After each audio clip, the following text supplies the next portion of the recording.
Assalamualaikum warahmatullahi wabarakatuh. Selamat pagi, siang, dan malam. Perkenalkan, nama saya Pandu Wicaksana dengan NIM 270237194. Saat ini kami akan melakukan wawancara mata kuliah karakter building kewarganegaraan. Dan saat ini di sebelah saya kebetulan ada istri saya sendiri atas nama Septiani Puji Lestari, dan beliau ini sudah pada masa kuliah pernah mengikuti mahasiswa pecinta alam ya, pecinta alam, sempat mengikuti mahasiswa pecinta alam selama mungkin satu tahun atau 2 tahun di sekitar tahun 2015-2016. Pernah nyaki gunung mana sih kemarin? Kemarin sih pernah Rinjani, Bromo, Kelur. Keren. Ya, mungkin kita lanjut ke sesi wawancaranya. Oke, izin ya. Oke, silakan. Ya, yang pertama nih kita mau bahas soal perubahan iklim nih, karena kita tahu iklim di Indonesia atau di dunia inilah ini mulai banyak yang berubah. Ini pertanyaan pertama, menurut Mbak Septi ini apa sih sebenarnya perubahan iklim itu? Menurut saya perubahan pola iklim global kayak suhu bumi yang semakin panas, terus musim yang udah nggak teratur, kayak hujan terus menerus gitu itu Mas, seperti itu. Kayak 2 tahun belakangan ini kayaknya bisa dibilang hujan terus ya, gitu ya. Untuk perubahan iklim ini juga semata-mata bukan karena peristiwa alam gitu, jadi karena manusianya itu sendiri sih menurut saya. Jadi ada andilnya juga ya, manusia. Betul. Apa sih faktor-faktor yang bisa mempercepat perubahan iklim itu menurut Mbak Septi? Oke, jadi banyak banget nih Mas. Untuk faktor-faktor yang paling utama menurut saya sih emisi gas rumah kaca ya. Semisal dari kendaraan, pabrik, pembangkit listrik, terus ya. Betul.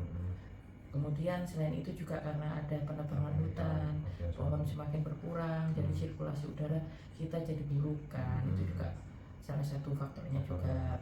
Kemudian polusi industri dan limbah, banyak juga orang-orang sekarang yang bakar sampah, jadi menyebabkan asap yang kurang baik buat pernafasan, buat iklim juga bisa mempengaruhi itu.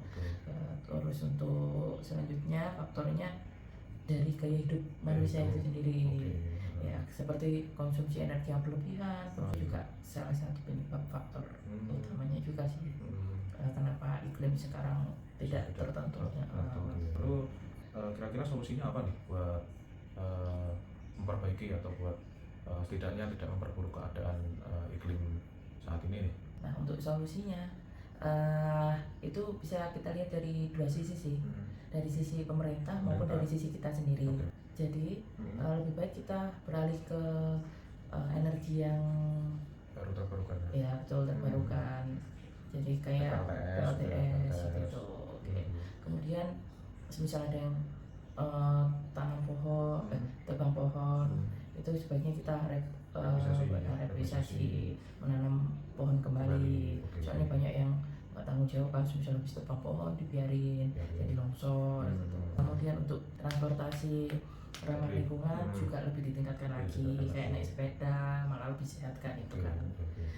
Atau kendaraan listrik juga hemat energi juga. Terus edukasi juga itu sangat penting sih. Edukasi publik supaya sadar kalau pentingnya menjaga lingkungan, itu kan juga nanti berdampak positif bagi kita. Jadi ada imbal baliknya gitu kan. Oke. Kemudian tadi kan Mbak sempat menyebut soal regulasi nih. Berarti seberapa penting sih perannya pemerintah itu? Menurut saya itu sangat penting ya, pemerintah ya. Pemerintah itu punya kendali, punya peran penting juga atas kebijakan besar. Mereka kan harus juga mempunyai program-program juga kan. Ya. Terus kayak regulasi industri, pajak karbon, dan program energi yang bersih. Kalau pemerintah serius, programnya bisa jalan, insya Allah adalah nanti dampak positifnya buat kita juga. Terus tapi harus juga dibarengi juga pengawasan dari kita, kesadaran dari kita juga harus lebih ditingkatkan lagi. Berarti selain regulasi yang diperkuat juga peran masyarakat atau peran yang menjalani ini juga harus diketatin lagi ya. Terus kalau menurut Mbak sendiri kebijakan apa aja sih yang bisa diambil nih sama pemerintah Oke, kalau menurut saya pribadi itu sekarang kan lagi naik-naiknya nih sosial media, Sosial media, ya kan? TikTok, Ya, Instagram gitu betul. ya. Jadi salah satunya bisa lewat kampanye edukatif itu iya, itu tadi bisa kolaborasi juga sama influencer influencer ya. juga. Sekarang Bisa juga lagi banyak nih influencer tentang yang meng-up lingkungan kan. lingkungan ya. Kayak contohnya apa tuh Pandawara itu yang Pandawara, bersih iya, lingkungan. bagus itu. Terus banyak juga selebgram yang lagi trending itu juga bisa nanti kita ajak untuk promosi lingkungan juga kan. Iya, cocok. Terus kita juga bisa kampanye edukatif lewat sekolah, juga bisa untuk itu tadi media sosial tadi, dan komunitas-komunitas kan banyak juga sekarang komunitas pecinta lingkungan. Ya, masuk mungkin yang mapalah dia kampus-kampus aja ya. Kampus juga lebih penting juga sih itu. Kemudian untuk pastinya investasi besar-besaran di energi hijau dan transportasi publiknya lebih diperhatikan lagi. Banyakin lagi. Karena kemarin sempat dihebohkan dengan isu tambang nikel. Ini lagi yang viral ya. Viral itu kan tambang nikel itu.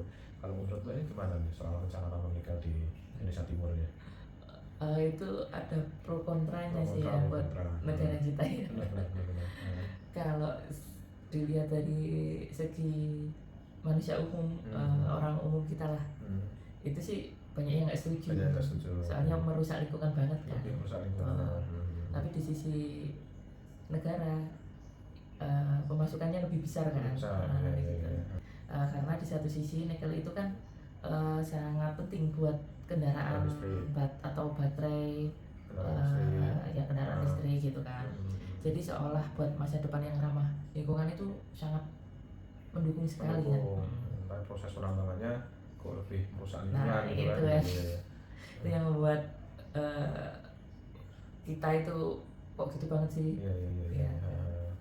Oke, memang isu tambang nikel ini kayak pisau bermata dua jadinya ya.